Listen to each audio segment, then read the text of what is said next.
Hello everyone, welcome back to my channel. हम कर चुके हैं 7 चैप्टर एंशियंट हिस्ट्री के। अगर आपने वो नहीं देखे हैं तो आपको प्लेलिस्ट मिल जाएगी पूरी हिस्ट्री की, जिसमें आपको चैप्टर 1 से लेकर चैप्टर 7 तक का सारा चैप्टर वाइज जितने भी एमसीक्यू बन रहे हैं वो हम कंप्लीट कर रहे हैं। ये हमारा 8th नंबर चैप्टर है और इससे पहले हमने कंप्लीट किया है वर्धन वंश को। इसमें आपके मिसलेनियस है। मिसलेनियस मतलब एंशियंट हिस्ट्री से जितने भी मिसलेनियस क्वेश्चन बनते हैं अलग अलग पीरियड से, वो हम इसमें डिस्कस करेंगे। तो चलिए स्टार्ट करते हैं। किस विदेश यात्री ने भारत का दौरा सबसे पहले किया था? किस विदेश यात्री का नाम आएगा? ये आएगा मैक्सथनीज का। चंद्रगुप्त मौर्य के टाइम का है ये, ठीक है। इंडिका लिखी थी इन्होंने। तो ये विदेश यात्री जो कि भारत का दौरा करने वाले सबसे पहले थे वो थे मैक्सथनीज। प्राचीन भारत में निम्न में से कौन सा विद्या अध्ययन का केंद्र नहीं था? तक्षशिला भी था, विक्रमशिला भी था, नालंदा भी था, कौशाम्बी नहीं था। तो ऑप्शन नंबर डी। शून्य की खोज किसने की? ये हम सभी को पता है कि जो हमारे गणितज्ञ रहे हैं वो रहे हैं आर्यभट्ट। तो शून्य की खोज की अगर बात पूछी जाए तो ये किसने की? देखो, वैसे हमारे जो खगोल शास्त्री बोले ना, तो वो वराहमिहिर भी हैं, लेकिन शून्य की खोज की पूछ रहे हैं तो आर्यभट्ट, ऑप्शन बी। महापाषाण संस्कृति 1500 ईस्वी पूर्व से लेकर 1000 ईस्वी पूर्व समय दक्षिण भारत के उस ऐतिहासिक युग से प्राचीत करती है जब महापाषाण काल में उपयोग में क्या लाए जाते थे? तो उपयोग में उस समय पर बड़े पत्थरों से घेरी गई कब्रें जो होती थी, ये हमें बताती है हमारी महापाषाण संस्कृति के बारे में, जो कि 1500 ईस्वी पूर्व से लेकर 1000 ईस्वी पूर्व तक की है। किस पुस्तक का 15 भारतीय और 40 विदेशी भाषाओं में अनुवाद किया जा चुका है? 15 तो अलग अलग इंडियन लैंग्वेज और 40 हमारी जो फॉरेन लैंग्वेज है उनमें ट्रांसलेट हो चुकी है ये बुक। इसका नाम है पंचतंत्र, याद रखिएगा। न्यू न्यूमिस्टेक्स न्यू न्यूमिस्मैटिक्स क्या होता है? न्यूमिस्मैटिक्स क्या होता है? तो जो सिक्के और धातुओं का जो अध्ययन करने की जो विधि होती है उसे कहते हैं न्यूमिस्मैटिक्स। हितोपदेश के लेखक कौन है? बाणभट्ट, विभूति, नारायण पंडित या विष्णु शर्मा? तो हितोपदेश के जो लेखक हैं वो हैं हमारे नारायण पंडित। नाट्य शास्त्र की रचना किसने की? नाट्य शास्त्र की अगर आपसे बात करें, वसुमित्र, अश्वघोष, भरत मुनि, वात्स्यायन, तो ये नाट्य शास्त्र की हमारी रचना की थी, ये की थी ऑप्शन नंबर सी, भरत मुनि के द्वारा। विक्रम संवत प्रारंभ हुआ था, ये कौन सी ईस्वी से प्रारंभ हुआ था? 58, 78, 57 या 73? ध्यान रखिएगा, ये 58 ईस्वी पूर्व भी याद रखिएगा। 58 ईस्वी पूर्व, 58 ईसा पूर्व, ये बात कर रहे हैं विक्रम संवत की। अंकोर वाट कहाँ पे स्थित है? बहुत बार आता है क्वेश्चन। ये है हमारे कंबोडिया में, हमारे नहीं मतलब दूसरे देश में। तो ये है कंबोडिया में।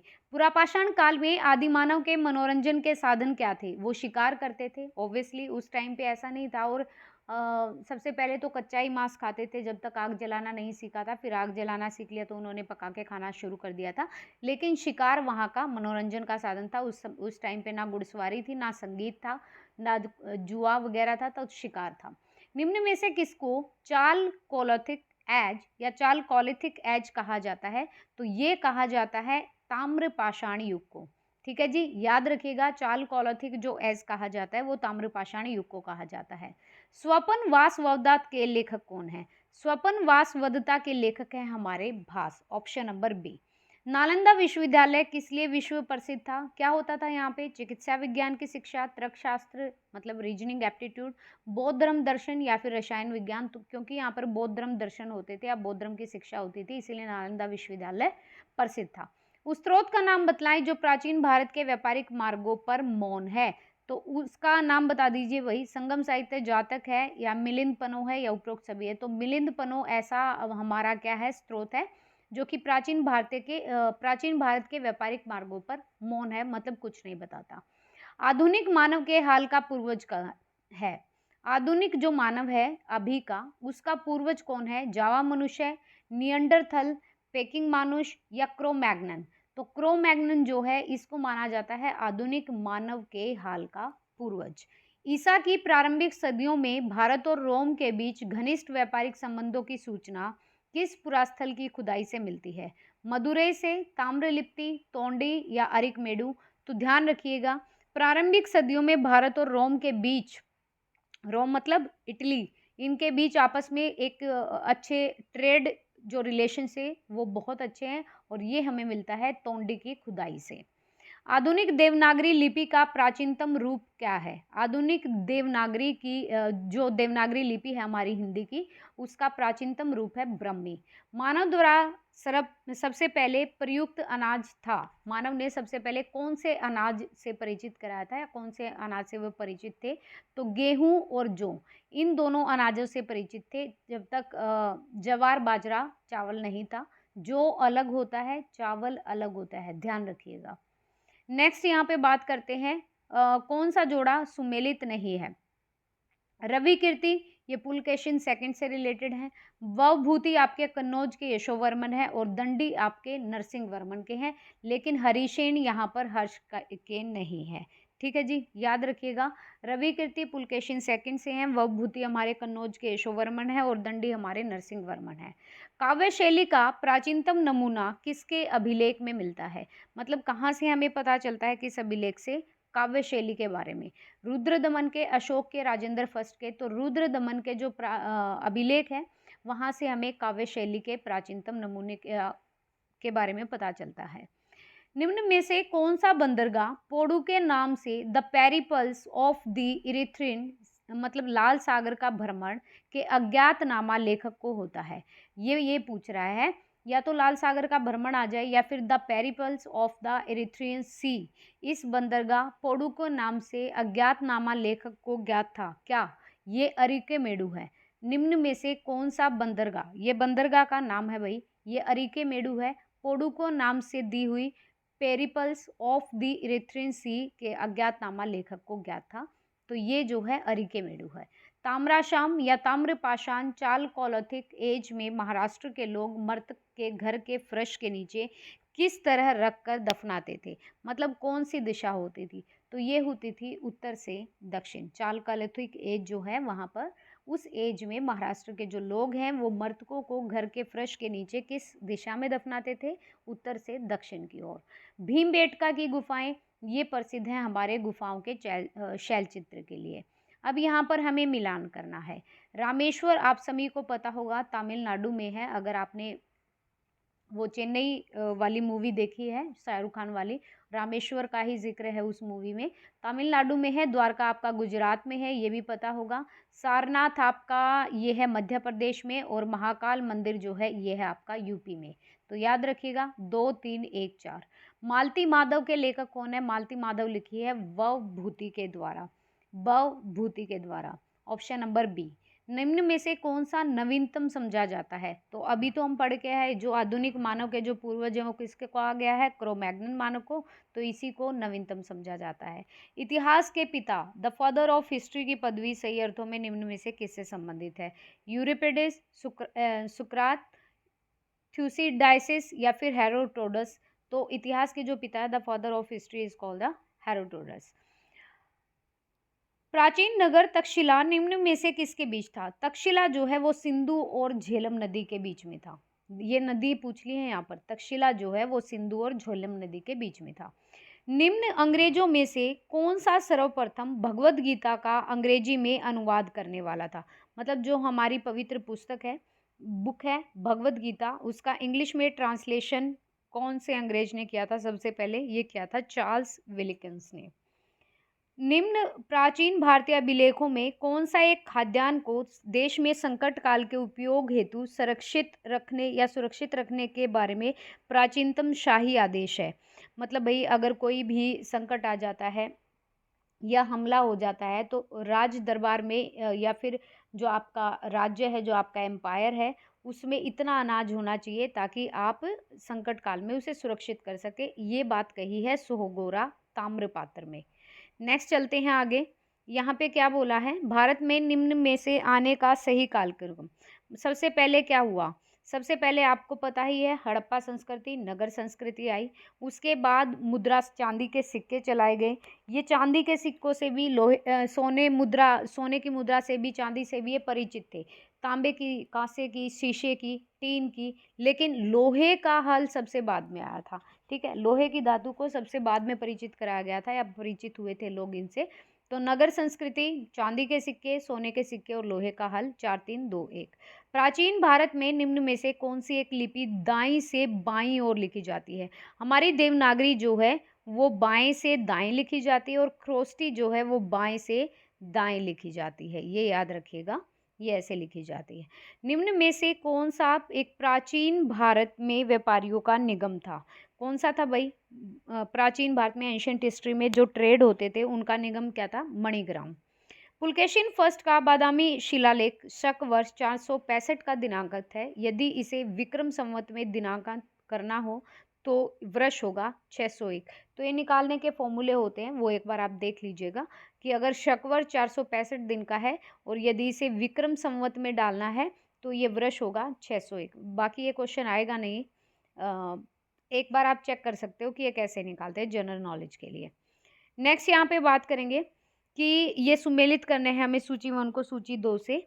अगर गुप्त काल की मैं बात करूं, गुप्त काल में आपका ये जो देवगढ़ का मंदिर है यूपी में, इसके बारे में। अगर मैं चंदेल की बात करूं तो ये खजुराहो के जो मंदिर हैं। अगर चालुक्य वंश की बात करें तो बादामी से रिलेटेड है और पल्लव वंश की बात करें तो पनमले से। दोबारा देख लीजिए, गुप्त वंश की बात करें तो देवगढ़ से, चंदेल की बात करें तो खजुराहो से, चालुक्य की बात करें तो बादामी से या वातापी से, या फिर पल्लव की बात करें तो पनमले से। तो 4 3 1 2 यहाँ पे करेक्ट रहेगा। नेक्स्ट यहाँ पे राज्य को राजधानी से मिलान करना है, सूची 1 को सूची 2 से। अगर मैं यहाँ पर चेर राज्य की बात करें तो ये करियूर या वांजी से मतलब रिलेट है, राजधानी है इसकी करियूर या वांजी। चोल वगैरह जो है ये आपका कावेरीपट्टनम, उरैयूर या पुहर लगा लो, और पांड्य जो है ये कौकई और मदुरई से। दोबारा देख लीजिए, चेर जो है इनकी राजधानी थी करियूर वांजी, चोल जो है वो पुहर, कावेरीपट्टनम और एरैयूर से है, और पांड्य जो है वो कोरकई और मदुरई से है। तो ऐसे 1 2 3 करके याद रखिएगा। मुद्रा राक्षस नामक जो पुस्तक के लेखक है, ये बहुत बार पूछी भी जाती है, विशाखदत्त के द्वारा लिखी गई है। बौद्ध, जैन एवं ब्राह्मण धर्मों में कौन सी धारणा एक ही जैसी थी? तो ये देखो, ये मत कर देना भाई, इनका कर्मवाद का सिद्धांत था कि अपना कर्म करते रहो, ठीक है, अच्छे कर्म करो, किसी मतलब ये ऐसे भाई किसी की हत्या नहीं करना, इवन चींटियों वगैरह को भी नहीं मारना चाहिए हमें, ये वाली चीज़ें थी। और ईश्वर वगैरह में इतना वो नहीं था इनका। तो बौद्ध धर्म और ब्राह्मण धर्मों में एक ही धारणा थी कि कर्मवाद का सिद्धांत दिया था। बिहार महान धार्मिक केंद्र रहा है किसके लिए? सिखों के, जैन के और बौद्धों के लिए। तो इन सभी के लिए रहा है, ऑल ऑफ द अबव। कौन सही से सुमेलित नहीं है? तो आप सभी को पता है, हिंदू धर्म में गीता को माना जाता है, बौद्ध धर्म में धम्म जो पद है उसको, मुस्लिम में कुरान को, और जैन धर्म की कोई बाइबल नहीं है, ये ईसाई लोगों की है। निम्न युग्मों में से कौन एक सही सुमेलित नहीं है? तो मालविकाग्निमित्र कालिदास के द्वारा, शूद्रानंद अश्वघोष के द्वारा, मुद्रा राक्षस विशाखा दत्त के द्वारा, हर्षवर्धन के द्वारा, ये नहीं लिखी थी। हर्षवर्धन के द्वारा हमारी नागारत्न है, रत्नावली है, प्रियदृष्का है, ये लिखी गई थी। तो याद रखिएगा, शूद्रानंद के द्वारा अश्वघोष। नेक्स्ट यहाँ पे बात करते हैं, मानव द्वारा सबसे पहला जो धातु यूज में किया गया, प्रयुक्त धातु था, वो था तांबा। प्राचीन काल में भारत में हुई वैज्ञानिक पत्ती के बारे में कौन सा सही नहीं है? सबसे पहले, प्रथम शती ईस्वी में विभिन्न प्रकार के विशिष्ट शल्य औजारों का उपयोग आम था। तीसरी शती ईस्वी के आरंभ में मानव शरीर के आंतरिक अंगों का प्रत्यारोपण शुरू हो चुका था। ये कुछ सही है पूछ रहे हैं। देखो, अभी ऐसा नहीं हुआ था कि भाई जो हमारे सर्जन वगैरह, शल्य औजार मतलब सर्जरी वगैरह होनी शुरू हो गई थी, या फिर ट्रांसप्लांट होना शुरू हो गया था अंगों का, ऑर्गन ट्रांसप्लांट, तो तब तक नहीं हुआ था। अंगों का प्रत्यारोपण मतलब ये कह रहे हैं कि ऑर्गन ट्रांसप्लांट होना शुरू हो गया था, नहीं, ये बहुत बात की बात कर रहे हैं। शल्य औजार मतलब हमारी सर्जरी वगैरह नहीं। यहाँ पर हुआ था 5वीं शती ईस्वी में, कोण के ज्यास साइन का सिद्धांत दे दिया था, ठीक है। गणित वगैरह के वरामिर हो गए, नागार्जुन हो गए, आर्यभट्ट हो गए, इन लोगों ने साइन का मतलब इन लोगों ने नहीं, कि उस सदी में कोण के ज्यास साइन का सिद्धांत ज्ञात हो गया था। और चक्रीय चतुर्भुज का सिद्धांत 7वीं ईस्वी में नहीं। तो याद रखिएगा, साइन का सिद्धांत जो हमारी ज्योमेट्री जो हम पढ़ते हैं, ज्यामिति, 5वीं शती ईस्वी में हो गया था। नेक्स्ट यहाँ पे बात करते हैं, अरे ये कौन सा क्वेश्चन है भैया, ये क्या हुआ, 1 3 4, अच्छा ठीक है ठीक है, यहाँ पे पूछा है कौन सा सही है प्राचीन काल, अच्छा वैज्ञानिक प्रगति के संदर्भ में पूछ रहे हैं। ओके, ध्यान रखिएगा, ये वैज्ञानिक प्रगति के संबंध में, ये कोई वैज्ञानिक चीज़ नहीं है, ठीक है। ये हमारी गणितज्ञ है, ये हमारी जो है आर्यभट्ट, नागार्जुन और वरामिर, और इनसे रिलेटेड है। बाकी आपकी वैज्ञानिक के संदर्भ में पूछे तो ये है भाई, याद रखिएगा, ये 1, 2 और 4। ठीक है, 1, 3 और 4 बोला है। एक सेकंड रुकिए, दोबारा देख लेते हैं इस क्वेश्चन को। 44 कौन सा सही है? 1, 3 और 4। ओके, यहाँ पे देखिए, प्रथम शती ईस्वी में विभिन्न प्रकार के शल्य औजारों का उपयोग होना आम था। ठीक है, मानव शरीर के आंतरिक अंगों का प्रत्यारोपण शुरू हो चुका था। प्राचीन कालित भारत में वैज्ञानिक प्रगति के बारे में ये नहीं हुआ था, ट्रांसप्लांट नहीं आया था। 3 हो गया था, 4 हो गया था। मुझे डाउट भी लग रहा है, तो हो सकता है इसका आंसर ना भी ठीक हो, इसको बाद में चेक करेंगे एक बार। प्राचीन भारत में योद्धा कौन थे? योद्धा किनको बोला जाता? बौद्ध धर्म का एक पंथ था, जैन मत का एक पंथ था, या फिर एक गणतांत्रिक जनजाति थी, या चोलों के सामंत को बोला जाता था? योद्धा बोला जाता था एक गणतांत्रिक जनजाति को। ठीक है जी, एक गणतांत्रिक जनजाति जो है उनको योद्धा कहा जाता था। बोरोबुदुर किसका स्थल है? बोरोबुदुर किसको बोला गया? जावा में 12वीं शताब्दी ईस्वी में निर्मित विष्णु और शिव का एक मंदिर है। जावा में 8वीं शताब्दी ईस्वी में निर्मित एक व्रत स्तूप है, या तमिलनाडु में एक चोल राजा का महल है, या गुजरात में एक जैन का मठ है। तो याद रखिएगा, जो बोरोबुदुर है वो जावा में, जो हमारा इंडोनेशिया जावा है, वहाँ पर 8वीं शताब्दी ईस्वी में निर्मित एक व्रत स्तूप है। ये 46 क्वेश्चन थे। 44 को ये बाद में करेंगे, मैं एक बार चेक कर लूँगी। उसके बाद हम नेक्स्ट करेंगे पूर्व मध्यकाल या उत्तर भारत, जिसे राजपूत काल कहा जाता है। ये क्वेश्चन हम यहाँ से स्टार्ट करेंगे, और यहाँ से आपकी लगभग क्या हो जाएगा, मेडाइवल हिस्ट्री स्टार्ट हो जाएगी। पूर्व मध्यकाल कहा है तो थोड़े बहुत क्वेश्चन आपके मिक्स भी रहेंगे। अभी यहाँ से सीधा मेडाइवल नहीं स्टार्ट होगा, लेकिन यहाँ से हम कह सकते हैं कि जो हमारा मेडाइवल हिस्ट्री का कुछ पार्ट यहाँ से स्टार्ट हो जाएगा।